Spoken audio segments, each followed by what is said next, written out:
بسم اللہ الرحمن الرحیم۔ السلام علیکم ورحمۃ اللہ وبرکاتہ۔ معزز سامعین و ناظرین، اللہ رب العزت کا شکر ہے جس کی توفیق سے ہم ان ایام خلوت میں باہم ملاقات کرتے ہیں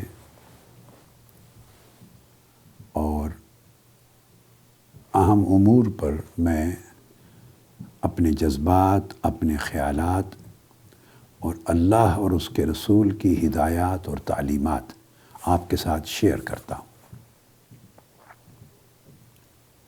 ہم نے پچھلی نشست میں وقت کے موضوع کو ختم کیا ہے کہ وقت کیا ہے، اس کا انسانی زندگی کے ساتھ ریلیونس کیا ہے، دنیاوی زندگی میں اس کی اہمیت کیا ہے اور اس کا اخروی زندگی کے ساتھ کیا تعلق اور اس کے اثرات کیا ہیں اور اس کو اچھے طریقے سے گزارنے یا برے طریقے سے گزارنے کے مضمرات کیا ہیں۔ اب یہ موضوع ضروری حد تک بیان کر لینے کے بعد آج سے میں وہ سبجیکٹس شروع کر رہا ہوں جن کا براہ راست ہماری زندگی کے ساتھ تعلق ہے اور جس کو میں پھر آگے آنے والے ایام میں انشاءاللہ تعالی ایک ایک کر کے ڈسکس کرتا رہوں گا۔ آج جس موضوع سے میں گفتگو شروع کر رہا ہوں وہ ہے غصہ، اینگر۔ غصہ ایک ایسا لفظ ہے، اردو میں تو ہم یہ استعمال کرتے ہیں اور انگلش میں اس کو اینگر کہتے ہیں، وہ بھی آپ جانتے ہیں۔ مگر لطف کی بات یہ ہے کہ عربی زبان میں اس غصہ کے لیے دو لفظ استعمال ہوتے ہیں اور دونوں کی سطح مختلف ہے۔ غصے کے لیے غیظ کا لفظ بھی استعمال ہوتا ہے، غیظ، جیسے قرآن مجید میں آتا ہے، آگے میں آیت کریمہ تلاوت کروں گا، غین یہ زا یعنی زوئے، تو غیظ کو بھی غصہ کہتے ہیں اور دوسرا لفظ استعمال ہوتا ہے عربی میں غضب، جسے ہم اردو بول چال میں غضب کہتے ہیں، غین دواد بے، جیسے سورہ فاتحہ میں آخر پہ آخری آیت کریمہ میں ارشاد فرمایا گیا ہے، غیر المغضوب علیہم ولا الضالین، جن پر اللہ کا غضب ہوا ہے ان کی راہ پر نہ چلو۔ تو غیظ اور غضب دو ڈیفرنٹ لفظ ہیں اور ان کی امپلیکیشنز، استعمال اور ان کا معنی بھی مختلف ہے۔ یہ ڈیفرینسیشن اردو اور انگلش کے لفظ میں نہیں ہے۔ عربی زبان میں جب غیظ بولتے ہیں تو غیظ کا مطلب وہ ایک ہیجان ہوتا ہے، ایک اندر کی کیفیت ہوتی ہے، ایجیٹیشن ہوتی ہے اندر کی،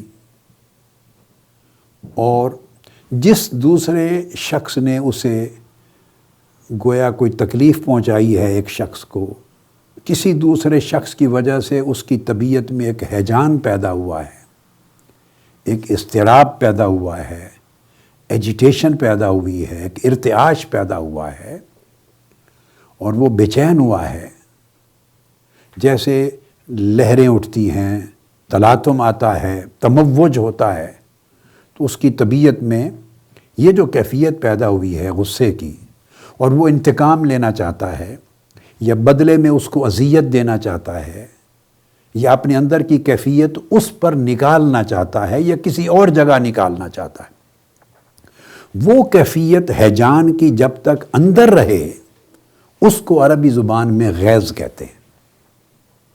خواہ وہ گھٹن کی صورت ہو، خواہ وہ جلن کی صورت ہو، خواہ وہ پیچ و تاب کی صورت ہو، وہ جو ہیجان ہے جب تک اندر رہتا ہے زبان پر سخت درست الفاظ کی صورت میں یا اپنے اعضاء پر کوئی فزیکل ایکٹ کی صورت میں، جب تک وہ ظاہر نہیں ہوتا اندر رہے تو اس کو غیظ کہتے ہیں، اور اگر وہ ظاہر ہو جائے یعنی باہر آ جائے، خواہ زبان سے اس کا اظہار ہو جائے اور خواہ وہ اپنے اعضاء کے ذریعے اس کا اظہار کرے، تو اس کو پھر غضب کہتے ہیں۔ تو عربی زبان میں غصے کے لیے یہ دو لفظ ہیں اور دونوں کے الگ درجے ہیں۔ آج ہم جو گفتگو کریں گے وہ جوائنٹلی ہوگی، بنیادی طور پہ جو آیہ کریمہ میں پڑھنے والا ہوں اس سے آگے وہ غیظ سے متعلق ہے، مگر غیظ اور غضب، غصے کی دونوں حالتوں، یہ گویا یہ دو حالتیں، تو اس کو جوائنٹلی ہم بیان کریں گے۔ اب آپ کے ذہن میں یہ سوال پیدا ہوگا کہ یکایک ان ایام میں جنہیں میں خلوت کہہ رہا ہوں، میں نے اپنے موضوعات میں سب سے پہلا موضوع غصہ، اینگر کیوں چنا؟ اچھا، یہ بنیادی طور پہ جو سیریز آف ٹاکس ہوگی، یعنی گفتگو کا ایک جو سلسلہ ہوگا، اس کو اینگر مینجمنٹ کہیں گے ہم۔ اینگر مینجمنٹ ایک کامن ٹرم ہے، یعنی غصے کو مینج کیسے کرنا ہے، غصے کو کنٹرول کیسے کرنا ہے۔ تو غصہ ہے کیا؟ ہاں، یہ آپ کے ذہن میں سوال آئے گا، میں بات کر رہا تھا کہ غصہ سے موضوعات کا ایک سلسلہ میں نے کیوں شروع کیا؟ اس لیے شروع کیا کہ میری دانست میں یہ جہاں آپ لوگ ان ایام میں، جس کو میں خلوت کہتا ہوں، آئسولیشن ہے، بند بیٹھے ہیں، اللہ ہی بہتر جانتا ہے کہ کتنا طویل عرصہ یہ خلوت چلے۔ اور میں نے پہلے کئی بار عرض کیا کہ یہ پریشانی کی خلوت ہے، مگر اور جو پریشانی کا ماحول ہوتا ہے وہ ہیجان انگیز ہوتا ہے، وہ ہیجان پیدا کرتا ہے، یعنی وہ غصہ بھی پیدا کرتا ہے، طبیعت میں ہیجان اور اضطراب بھی پیدا کرتا ہے، بے اطمینانی بھی پیدا کرتا ہے یہ ماحول، اور مایوسی بھی پیدا کرتا ہے۔ اس میں بندے کی طبیعت اوپر بھی جا سکتی ہے غصے میں اور ڈاؤن بھی ہو سکتی ہے، مایوسی بھی آ سکتی ہے، اس سے انگزائٹی بھی بڑھ سکتی ہے، اس سے ڈپریشن کی طرف بھی انسان جا سکتا ہے، اینگر فٹس بھی ہو سکتے ہیں۔ تو ان تمام چیزوں کی جو جڑ ہے وہ غیظ ہے، وہ اندر کی کیفیت، جو ظاہر ہو جائے تو اس کو غضب کہہ دیتے ہیں۔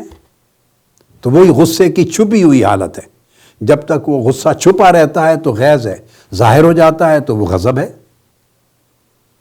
اور کبھی پھر یہ مسلسل جب جاری رہے اور آدمی گھٹن میں چلتا رہے تو اس سے انگزائٹی پیدا ہو جاتی ہے، اور مالی مشکلات آئیں گی۔ ان دنوں میں وسائل کم ہو گئے، کمانا نہیں رہا، پھر انسان سوچتا ہے کہ اتنا قرضہ چڑھ جائے گا، اب میں کھاؤں گا کہاں سے، جاب چلا گیا، دوبارہ جاب ملے گا یا نہیں ملے گا، اور بچوں کے ساتھ، فیملی کے ساتھ بیٹھے ان ذہن میں ان مشکلات کو، ہیجانات کو، اضطرابات کو جب آدمی جوائن کر کے سوچتا ہے تو پھر وہ مایوس بھی ہو جاتا ہے بعض اوقات، اور اس سے طبیعت ڈپریس بھی ہو جاتی ہے۔ ڈپریشن سے پھر اور نیگیٹو تھنکنگ شروع ہو جاتی ہے، پھر اس کی اگر تھنکنگ ہر لحاظ سے نیگیٹو ہونا خدا نخواستہ شروع ہو جائے تو پھر آپس میں تعلقات بھی سارے خراب ہو جاتے ہیں۔ ہر چیز جو انسان سوچتا ہے اس سوچ میں بیلنس نہیں رہتا، تو سارا نظام تباہ و برباد ہو جاتا ہے زندگی کا، اور یہ خسارے کا سودا ہے۔ اس لیے میں نے چاہا کہ باقی جو مثبت تعلیمات ہیں وہ تو انشاءاللہ آگے آگے ہم اپنی گفتگو کی سیریز میں، سلسلے میں ان کے اوپر گفتگو کرتے رہیں گے، مگر آغاز اس کیفیت اور نفسیاتی حالت کے بیان سے کیا جائے جو جڑ ہے، سمجھیں، ہر قسم کی خرابی کے جنم لینے کا۔ جہاں سے بہت ساری مشکلات پیدا ہو سکتی ہیں اور جہاں سے باہمی تعلقات میں بہت سی خرابیاں جنم لے سکتی ہیں، پوری کی پوری شخصیت کو نقصان پہنچ سکتا ہے۔ لہٰذا اس موضوع کو میں نے اس وجہ سے لیا ہے۔ یہاں یہ بھی عرض کر دوں کہ یہ جو غصہ ہے یہ بنیادی طور پہ ایک نفسیاتی حالت ہے، اور وہ میں نے عرض کیا کہ وہ انر ایجیٹیشن جو ہوتی ہے، ایک اندر کا جو ہیجان اور اضطراب ہے، ایک تراتم ہے، جس کا سبب یا باہر کا کوئی شخص بنا ہے، یا باہر کے کوئی حالات بنے ہیں، یا کوئی واقعہ بنا ہے، کوئی ایکسٹرنل چیز ہے، باہر کی کوئی چیز ہے۔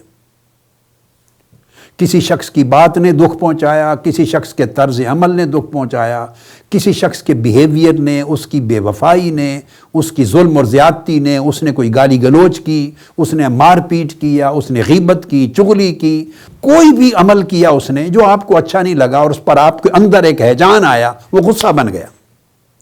یا حالات نے اتنا دباؤ ڈالا کہ اس کو برداشت نہیں کر سکے تو اس سے طبیعت میں ہیجان آ گیا تو غصہ میں بدل گیا۔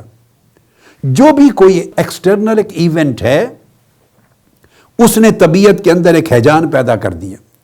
اب جب ہیجان پیدا ہوتا ہے تو آدمی اس کو نکالنا چاہتا ہے، اور نکالنے کی خواہش میں ایک انتقام کا جذبہ آ جاتا ہے۔ جس شخص نے اسے اس ہیجانی کیفیت میں مبتلا کیا ہے وہ چاہتا ہے کہ اس کو بھی تکلیف پہنچائے، اس کو مزہ چکھائے، اس سے بدلہ لے، تو اس میں ایک انتقام بھی شروع ہو جاتا ہے۔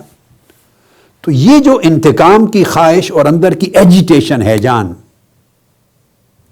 اگر سخت ہو جائے، شدت اختیار کر جائے، یعنی وائلنٹ ہو جائے، شدت اختیار کر جائے، انٹینسیفائی ہو جائے، تو پھر ایک غصے کی آگ بھڑک اٹھتی ہے۔ یہ وہ مقام ہے جہاں غصہ ایک آگ بن جاتا ہے، اور اس کو حضور نبی اکرم صلی اللہ علیہ وآلہ وسلم نے اس حالت کو شیطان کے ساتھ جوڑ دیا۔ فرمایا شیطان آگ سے بنا ہے، اور شیطان کی آگ غصے کی آگ کو بھڑکاتی ہے، غصے کی کو چنگاری میں بدلتی ہے اور آگ میں بدلتی ہے۔ جب یہ ہیجان ایک آگ کی شکل، بہت تپش کی شکل اختیار کر لیتا ہے، تو وہاں جا کے جو ہمارے برین میں ہمارا جو مائنڈ ہے وہ اپنا کنٹرول لوز کر لیتا ہے۔ اس کی عقل، اس کی انٹلیکٹ، اس کا مائنڈ، اس کی سمجھ، اس کا کنٹرول لوز ہو جاتا ہے۔ وہ بندے کی شخصیت پر، اس کی سوچ پر، اس کے عمل پر، اس کے جو کچھ اعضاء سے جو کچھ وہ کرنے والا ہے، اس کے اوپر ایک کنٹرول رہتا ہے برین کا۔ ہر چیز جو کچھ ہم کرتے ہیں اس کا کنٹرول دماغ میں، برین میں، وہاں سے ہر چیز کا میسج آتا ہے۔ اس سے ہماری زندگی میں، ہمارے اعمال میں، ہمارے افعال میں وہ ایک توازن پیدا ہوتا ہے۔ فیلنگز بھی جاتی ہیں برین میں، دماغ میں، کسی خانے میں، اور میسیجز کچھ کام کرنے کے لیے بھی وہیں سے آتے ہیں۔ وہاں ایک کنٹرول روم ہے، پورے جسم اور پوری زندگی کو وہاں سے احکامات جاری ہوتے ہیں۔ اب جب وہ کنٹرول لوز کر جائے تو اس کا نتیجہ یہ ہوتا ہے کہ وہ پاور لیس ہو جاتا ہے، اس کی طاقت نہیں رہتی، اور اس کے نتیجے میں آدمی اپنی ریزن، دماغ کی سوجھ بوجھ کھو بیٹھتا ہے، آدمی گویا اندھا ہو جاتا ہے، بہرا ہو جاتا ہے، نہ اس کو کچھ دکھائی دیتا ہے، نہ سوچتا ہے، نہ سنائی دیتا ہے۔ وہاں وہ آداب سے بھی نکل جاتا ہے، اخلاق سے بھی نکل جاتا ہے، اور ہدایت اور بھلائی کے دائروں کو بھی توڑ دیتا ہے۔ اور جو وہ پھر غصے کا اظہار کرتا چلا جاتا ہے، وہ کیفیت ساتھ ہی ساتھ اس میں آگ اور لگتی جاتی اور بھڑکتی چلی جاتی۔ جیسے جنگل میں آگ لگ جائے ایک جگہ سے تو ساتھ ہی خشک درختوں تو آگ پھر بڑھتی چلی جاتی ہے، سارا جنگل اس کو اپنی لپیٹ میں لے لیتی۔ تو اس طرح غصہ جب آدمی شروع کر دیتا ہے، بولنا شروع کر دیتا ہے، وہ پھر بڑھتا چلا جاتا ہے۔ یہ اس کی خاصیت میں ہے۔ یہ ہے بنیادی طور پہ غیظ اور غضب، یہ دونوں چیزیں جس کو ہم غصہ یا اینگر کہتے ہیں، یہ ساری خرابیوں کی جڑ ہے۔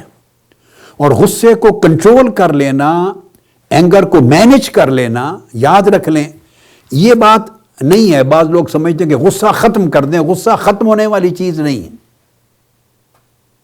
یہ تو ایک نفسیاتی ہیجان ہے نا۔ وہ زندگی میں کئی واقعات ایسے آئیں گے، کئی لوگوں کے ساتھ ایسی بات چیت اور آپ کا معاملہ ہوگا، چونکہ دوسری طرف سے کوئی ایکشن آ رہا ہے نا، اور یہ ایک ری ایکشن ہے۔ ہر ایکشن جب ہوگا تو اس کا ایک ریئیکشن پیدا ہوگا، آپ اس کو تو روک نہیں سکتے۔ اس ریئیکشن کی ابتدا ہوگی اس اندر کے ہیجان سے، ہیجانی کیفیت سے، آپ کے بس میں نہیں ہے۔ یہ تو ایک پورا کا پورا ایک میڈیکل ایک سسٹم ہے، ایک سائیکولوجیکل سسٹم ہے، اور اس میں نیورولوجی انوالو، بہت ساری برین انوالو ہے، بہت سارے میٹرز ہیں۔ پھر اس کے بعد اس میں ساتھ بلڈ پریشر بھی ہائی ہوتا ہے، پھر اور عوامل ہوتے چلے جاتے ہیں۔ تو نتیجہ یہ ہے کہ یہ سوچا جائے کہ غصہ ختم ہو، وہ نہیں۔ قرآن مجید نے اول سے آخر تک کسی جگہ یہ نہیں فرمایا کہ غصے کو ختم کر دو۔ کیا کہا؟ اب وہ میں آیت کریمہ پڑھتا ہوں، فرمایا وَالْقَاظِمِينَ الْغَيْظَ، اپنے غصے کو ضبط کرو۔ ختم ہونے والی چیز نہیں ہے، ہاں ضبط کی جانے والی چیز ہے، اس کو ضبط کرو۔ اور ضبط کرنا، وَالْقَاظِمِينَ الْغَيْظَ، قَزْمُ الْغَيْظ، اس کو ضبط کرو، یعنی اس کو کنٹرول کرو، اس کو بہتر طریقے سے مینج کرو۔ یہ آیہ کریمہ ہے سورہ آل عمران کی، اور اس کی آیت میں پوری پڑھوں گا، 133 سے 136 کا ایک پورا مضمون ہے۔ اس میں اینگر مینجمنٹ کے طریقے بھی بیان کیے گئے۔ یہ پورا ایک سبجیکٹ ہے، گویا 4 آیات کریمہ پر مشتمل، جس میں اینگر کا، اس کو ضبط کرنے کی خوبیوں کا، اس کی فضیلت کا، اس کے اجر کا، ضبط کرنے کے طریقے، اینگر مینجمنٹ کے ٹولز بھی دیے گئے۔ قرآن مجید نے کہا، اعوذ باللہ من الشیطان الرجیم، وَسَارِعُوا إِلَى مَغْفِرَةٍ مِّن رَبِّكُمْ وَجَنَّةٍ عَرْضُهَا السَّمَاوَاتُ وَالْأَرْضُ أُعِدَّتْ لِلْمُتَّقِينَ، فرمایا تیزی کرو، دوڑ کے آؤ اللہ کی مغفرت کی طرف اور جنت کی طرف۔ وہ جنت جس کی لمبائی اور چوڑائی زمین و آسمان پر محیط ہے، زمین اور آسمانوں کی ساری کائنات اس جنت کی لمبائی اور چوڑائی کے اندر آ جاتی، اس سے کہیں زیادہ وسیع ہے۔ اور فرمایا اعدت للمتقین، اتنی عظیم الشان جنت، اور اس سے قبل اللہ کی طرف سے مغفرت، اللہ کی بارگاہ سے مغفرت، بخشش، فارگیونیس اور جنت، یہ تیار کی گئی ہے متقین کے لیے۔ اب متقین کون ہیں، یہاں تعریف کی جا رہی ہے۔ متقین کون ہیں؟ فرمایا الذین ينفقون فی السراء والضراء والکاظمین الغیظ والعافین عن الناس واللہ یحب المحسنین۔ متقین، اللہ کے متقی بندے، صاحبان تقوی، جن کے لیے یہ عظیم الشان جنت تیار کی گئی ہے، وہ کون ہیں؟ فرمایا سب سے پہلے یہ وہ لوگ ہیں، فراخی ہو یا تنگی، معاشی اعتبار سے آسانی کا، خوشی کا، فرحت کا، فراخیوں کا وقت ہو، یا مشکلات کا، تنگی کا، وسائل کی کمی کا وقت ہو، دونوں حالات میں اللہ کی راہ میں اللہ کے بندوں پر خرچ کرتے ہیں، خرچ کرتے ہیں۔ یہ پہلی تعریف میں کہا گیا کہ متقی لوگ وہ ہیں جو ہر حال میں اللہ کے بندوں کی حاجت روائی کے لیے خرچ کرتے ہیں، ان لوگوں پر خرچ کرتے ہیں، اپنا کمایا ہوا مال، اپنی دولت سمیٹ کر، بند کر کے تجوریوں میں نہیں رکھتے، ان کے منہ کھولتے ہیں، خرچ کرتے ہیں اللہ کے ان بندوں پر جو محروم ہیں، جن کے وسائل کم ہیں۔ اور خاص طور پہ یہ ایام متقی بنانے کا طریقہ سکھایا جا رہا ہے اور ایڈریس کیا جا رہا ہے سب سے پہلے ان لوگوں کو کہ جن کے پاس وسائل ہیں، کہ وہ مہنگائی نہ کریں، ان دنوں میں ذخیرہ اندوزی نہ کریں، قیمتیں نہ بڑھائیں، لوگوں کے لیے مشکلات پیدا نہ کریں، وہ اللہ کی بخشش سے دور جائیں گے، وہ جنتوں سے محروم ہوں گے۔ فرمایا جہاں مشکلات آتی ہیں وہاں یہی مشکلات اللہ کے کئی بندوں کے لیے آسانیوں کا، جنتوں کا، بخششوں کا دروازہ کھول دیتی ہیں۔ جتنا خرچ کرنے کا اجر آج ہے شاید عام حالات میں اتنا نہیں ہوگا، کہ جب متوسط لوگ بھی مالی مشکلات میں ہیں، دفاتر بند ہیں، روزگار بند ہیں، فیکٹری بند ہیں، مزدور بے روزگار ہیں، ہر شخص گھر بیٹھا ہے، کسی کی تنخواہوں کی کٹوتی ہے، کوئی لے آف ہو گیا ہے، جاب بند ہو گیا ہے، کسی کی انکم کم ہے، گھر بیٹھے ہیں، ہر شخص پریشان ہے۔ سو جو شخص مالی مشکل میں مبتلا ہے اس پر خرچ کرو، اپنے وسائل خرچ کرو، ان کو کھانا پہنچاؤ، ان کی ضروریات پوری کرو، انہیں راشن دو، مگر پوری احتیاط کے ساتھ، تو ان پر خرچ کرو۔ یہ خرچ کرنا تمہارے اوپر اللہ کی بخشش کا دروازہ بھی کھول دے گا اور جنتوں کا دروازہ بھی کھول دے گا، اور تمہیں متقین کے زمرے میں شامل کرنے کا یہ عمل باعث بن جائے گا۔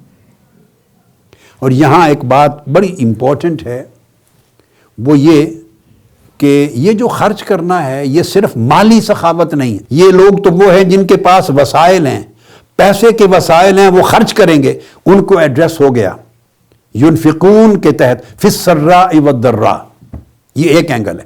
جن کے پاس وسائل ہیں وہ خرچ کریں، گویا حرام ہو گیا ذخیرہ اندوزی کرنا۔ آقا علیہ السلام نے فرمایا اس پر اللہ کی لعنت ہے جو ذخیرہ اندوزی کرتا ہے اور اللہ کی مخلوق کو محروم کرتا ہے، اور جس نے 40 دن کے لیے ذخیرہ اندوزی کی اللہ اس سے بری ہو گیا، اس پر لعنت ہو گئی اللہ کی۔ اور پھر نہ قیمتیں بڑھائے بلکہ خرچ کرے، جیب سے صدقہ کرے، خیرات کرے، لوگوں کی مشکلات پہنچائے، ان کے گھروں تک پہنچائے۔ یہ تو ہو گیا ان کا جن کے پاس وسائل ہیں، مگر آیت کریمہ میں آیا ہے کہ وسعت اور فراخی میں بھی خرچ کرتے ہیں اور تنگی میں بھی۔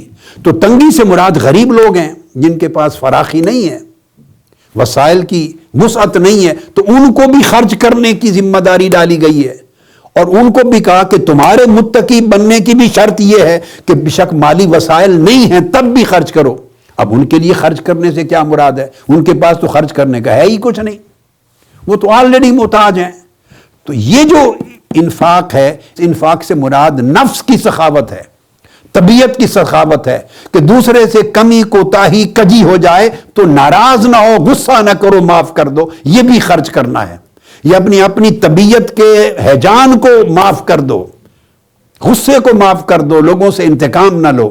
تو یہ خرچ کرو فراخی میں ان لوگوں کے لیے جو باہر بیٹھے ہیں جن کے پاس وسائل ہیں، اور تنگی میں خرچ کرنے سے مراد وہ لوگ جو گھر کے اندر بیٹھے ہیں، وسائل تو نہیں ہیں اور وسائل میں بھی کمی ہے، اور بات بات پہ الجھ رہے ہیں، کبھی بیوی سے، کبھی بیوی شوہر سے، کبھی باپ بچوں کے ساتھ، بچے باپ کے ساتھ، بھائی بہن آپس میں، خاص طور پہ میاں بیوی، فیملی کے لوگ آپس میں الجھ رہے ہیں، تنگی ہے، مالی مشکلات ہیں، کھانا کم ہے، ذہن پر سٹریس ہے، ایجیٹیشن ہے اور سٹریس ہے، اور اس کے ساتھ ڈپریشن کی کیفیت ہے، اور آپس میں غصہ نکال رہے ہیں۔ ان کو کہا کہ تم ایک دوسرے کو معاف کرو، اگر اونچ نیچ بھی ہو جائے، کمی بیشی بھی ہو جائے تو آپس میں معاف کرو، خوش دلی سے وقت گزارو، درگزر کرو دوسری کی کمی کجی کوتاہی نالائکی کا جس کو آپ سمجھتے ہیں، جس سے آپ کو غصہ آتا ہے، تو غصہ ضبط کر لینا اور معاف کر دینا اور غصے کا اظہار نہ کرنا،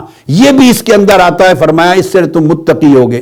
یہ کہہ کر پھر پہلی شرط بیان کر دی، والکاظمین الغیظ، اور متقی وہ لوگ ہیں جو ہر حال میں خرچ کرتے ہیں اور اپنا غصہ ضبط کر لیتے ہیں، اینگر مینجمنٹ اچھے طریقے سے کرتے ہیں، اپنے غصے کو، اینگر کو کنٹرول کرتے ہیں۔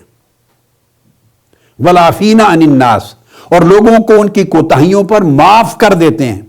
واللہ یحب المحسنین، اور اللہ احسان کرنے والوں کو اور بھلائی کرنے والوں کو محبوب رکھتا ہے، ان سے پیار کرتا ہے۔ سو آج کی گفتگو میں یہاں پر ختم کرتا ہوں۔ آپ سمجھیں کہ یہ اس موضوع کی بنیاد رکھی ہے، تو انشاءاللہ یہ ہماری سیریز آگے چلے گی۔ اللہ رب العزت ہمیں اس بات کو سمجھنے اور اپنی زندگیوں میں اپلائی کرنے کی توفیق عطا فرمائے۔ والسلام علیکم ورحمۃ اللہ وبرکاتہ۔ سب سے پہلے نئی ویڈیوز کو حاصل کرنے کے لیے شیخ الاسلام ڈاکٹر محمد طاہر القادری کے آفیشیل یوٹیوب چینل کو سبسکرائب کریں اور بیل آئیکن کلک کریں۔